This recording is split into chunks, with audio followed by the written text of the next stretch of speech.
As she did every day, Carol awoke the next morning ready to greet the world with a 1,000,000-watt smile. She loved the early mornings at the North Pole, especially the way the sun shone on the ice as if it were anointing the landscape with a golden light.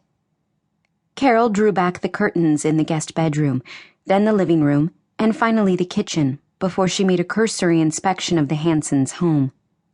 Neat and orderly, tidy to a fault, actually, their home was nonetheless depressing. There was not one sign of Christmas anywhere. No tree, no manger, no stockings hung with care. Nothing, nada, zippo. Carol shook her head. This was no way to live. She'd arrived just in time. First things first. She switched on the tiny built-in radio under the microwave and scanned until she found an all-holiday music channel.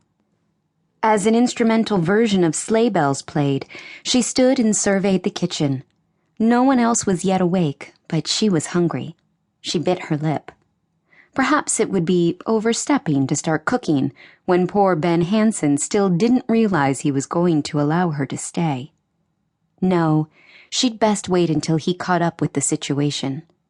Ignoring her stomach's loud calls for her usual morning meal of Christmas cookies and a peppermint-laced latte, she helped herself to a piece of paper and pen from beside the telephone.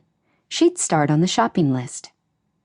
Cookie cutters, ingredients for the dough, and sprinkles received top billing. Coffee, mint tea, and eggnog came in a close second. Candy canes were a must, and her personal favorites, red and green M&Ms, rounded out the list of immediate needs. On to a decorations list. The children would know best what color lights to buy for decorating the outside of the house. She'd leave that choice to them, but she couldn't help but think that as the neighbors seemed to favor colored lights, it would be nice if the children chose white icicle ones. Of course, they needed some Christmas music. She added candles to the list.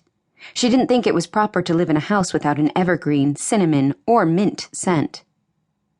Decisions about the tree were a little trickier. Carol tapped the tip of her pen against the table. Tree decorations were so personal. Here she was reluctant to overstep. "Hello?" a voice called out. Carol whirled around in her chair. A sleepy little boy stood in the doorway, holding tight to a raggedy blanket. Carol smiled. "Well, hello. You must be Patrick." The little boy nodded. "Who are you?" "My name is Carol," she told him. "What are you doing here?" he asked. Carol smiled. In looks and demeanor, the child reminded her of his father. In fact, Patrick looked like a miniature Ben Hanson. He had the same light brown hair, the same intense gaze, and an aura of sweet bewilderment that pulled at her heart. "I've come to help take care of you and your sister. I met your father when I arrived last night, but you and Hillary were already asleep." Patrick entered the kitchen and sat at the table across from Carol, all the while keeping a tight grip on his blanket. She was relieved to see he didn't seem frightened by her presence, merely curious. "Shall I help you find some breakfast?" Carol asked. Her actual face-to-face experience with children was quite limited, she realized, because so much of her family's life revolved around bringing joy to children at the holiday time. She felt like she knew a lot about children. But now, as she sat across from Patrick, she realized she wasn't quite as prepared for this experience as she'd thought. "Are you hungry?" Patrick shook his head. "No." "Do you have school today?" Carol asked. Patrick shook his head again. "We're on break." "Oh, that's quite nice, isn't it?" Carol smiled again, wishing that the little boy would do the same.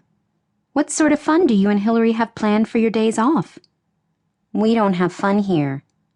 Carol tried not to stare, but really, this was the last response she'd expected to hear. "How old are you, Patrick?" "6, he said. "I'm in kindergarten." "Then isn't having fun technically your job?" Carol asked. Patrick was saved from having to answer by the arrival of his sister. Hillary shared her brother's resemblance to their father, but unlike her brother, who was attired in his pajamas still, Hillary was fully dressed in a red argyle sweater, worn with brown corduroy pants.